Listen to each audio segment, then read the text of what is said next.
La vie vous a abandonné, rien ne vous marche, vous échouez presque à tout. Vous vous sentez écrasé sous le poids des forces ténébreuses, de l'isolement, de la solitude et des soucis quotidiens. Vous n'avez pas la paix et la tranquillité. Vous avez besoin d'accompagnement pour atténuer vos souffrances, pour développer la force et la puissance qui vous habitent. Suivez tous les matins Maître Maouyan Justin Dongbaoundé, grand initié aux lois et secrets de la vie. Avec Maître Maouyan Justin Dongbaoundé, vous allez abandonner vos solutions individualistes, source de vos malheurs et de vos errements.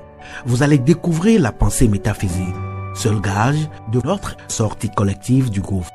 Vous allez retrouver le chemin du mieux-être et de la joie de vivre. Message du Maître, un espace commun aux bâtisseurs d'une vie heureuse sur la terre.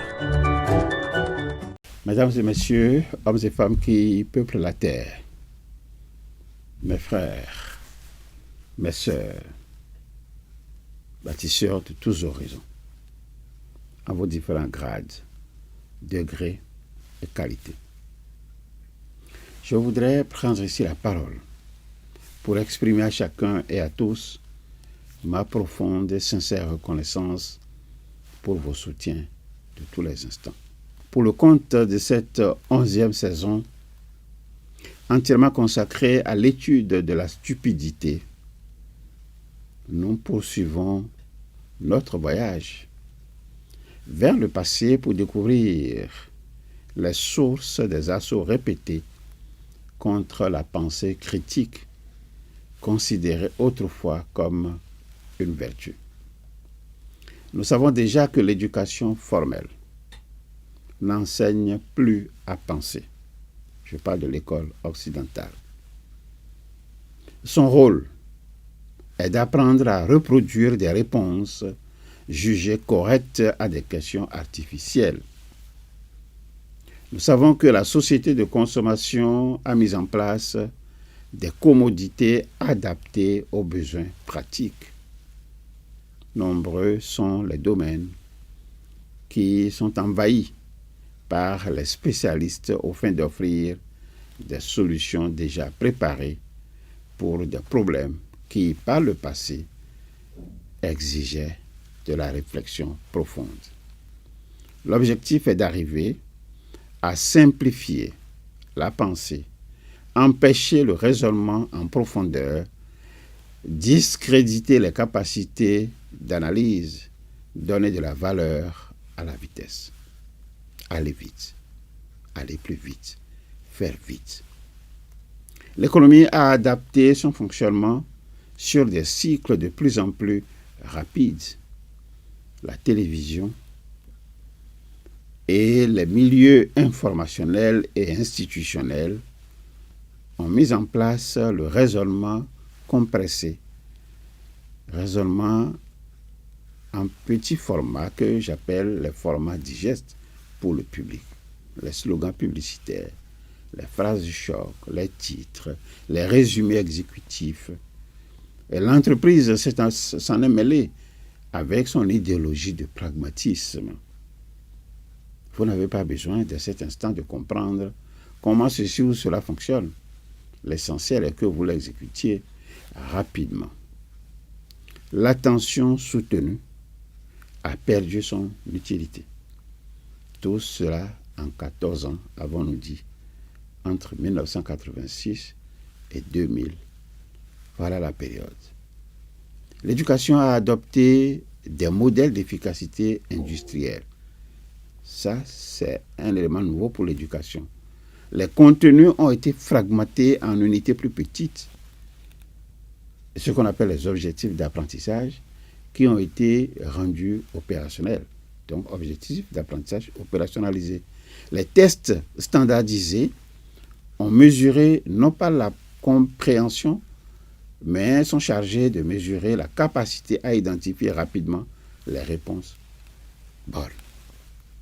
Le système ne produit plus de penseurs. Le système produit des processeurs d'information standardisés.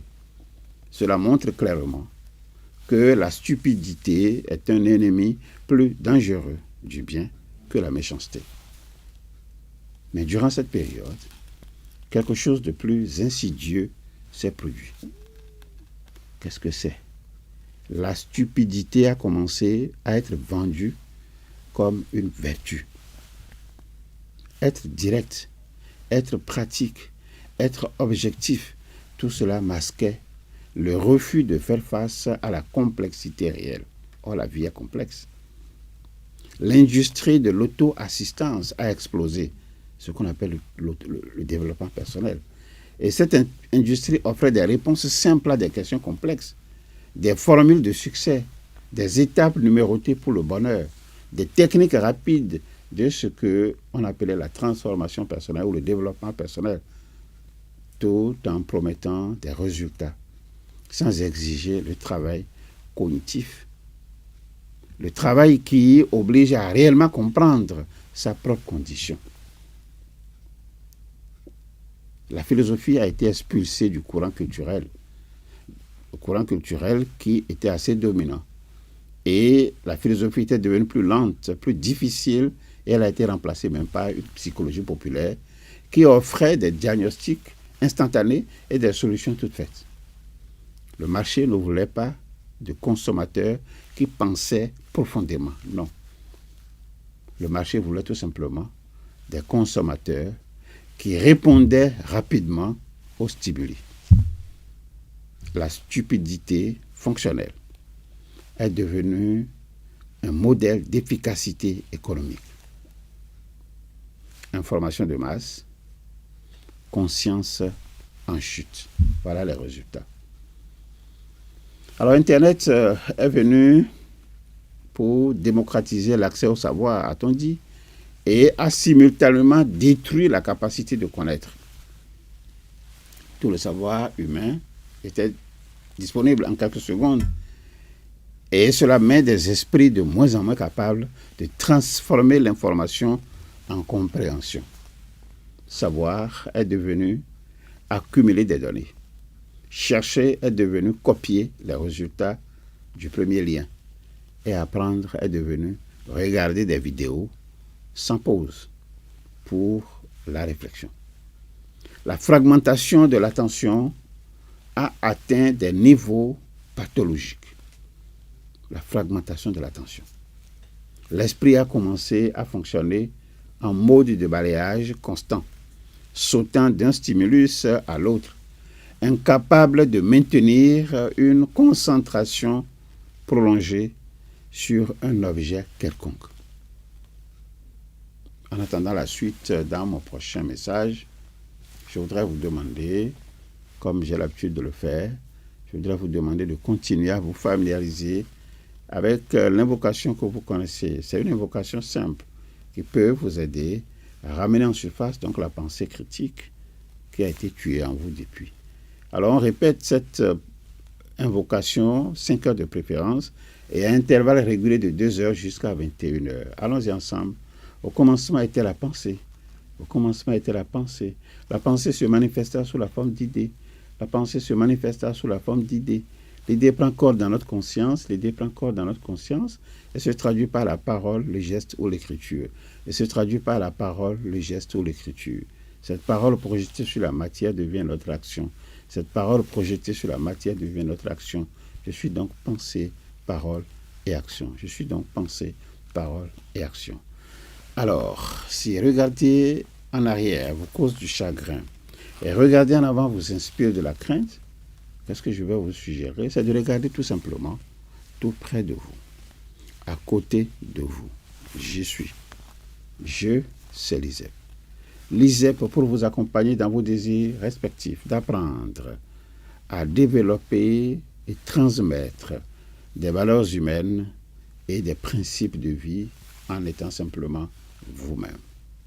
L'ISEP pour vous accompagner dans vos désirs respectifs d'apprendre à partager vos connaissances sans contrepartie, les laisser cheminer dans l'esprit de vos proches afin qu'ils s'en servent pour améliorer leur perception du monde, améliorer leur manière de voir les choses, modifier leur façon de concevoir la vie, modifier leur façon d'être et modifier leur façon d'agir. Il est l'heure pour chacun d'apprendre à connaître le rythme de l'histoire. Il est l'heure pour chacun de participer avec enthousiasme à l'édification d'un monde de haute valeur spirituelle. Il est l'heure pour chacun d'apprendre à participer à l'édification d'un monde de hautes valeurs intellectuelles. Participer avec enthousiasme à l'édification d'un monde de hautes valeurs affectives. Participer avec enthousiasme à l'édification d'un monde de hautes valeurs professionnelles. Participer avec enthousiasme à l'édification d'un monde de hautes valeurs matérielles. Participer avec enthousiasme à l'édification d'un monde de hautes valeurs physiques, de santé pour tous. Que vive l'ISEP au service de l'accomplissement de l'homme. Que s'implante définitivement l'émancipation humaine, englobante et généralisante. L'avenir, c'est nous. La vie vous a abandonné, rien ne vous marche, vous échouez presque à tout. Vous vous sentez écrasé sous le poids des forces ténébreuses, de l'isolement, de la solitude et des soucis quotidiens. Vous n'avez pas la paix et la tranquillité. Vous avez besoin d'accompagnement pour atténuer vos souffrances, pour développer la force et la puissance qui vous habitent. Suivez tous les matins Maître Maoulian Justin Dongbaoundé, grand initié aux lois et secrets de la vie. Avec Maître Maoulian Justin Dongbaoundé, vous allez abandonner vos solutions individualistes, source de vos malheurs et de vos errements. Vous allez découvrir la pensée métaphysique, seul gage de notre sortie collective du gouffre. Vous allez retrouver le chemin du mieux-être et de la joie de vivre. Message du Maître, un espace commun aux bâtisseurs d'une vie heureuse sur la terre.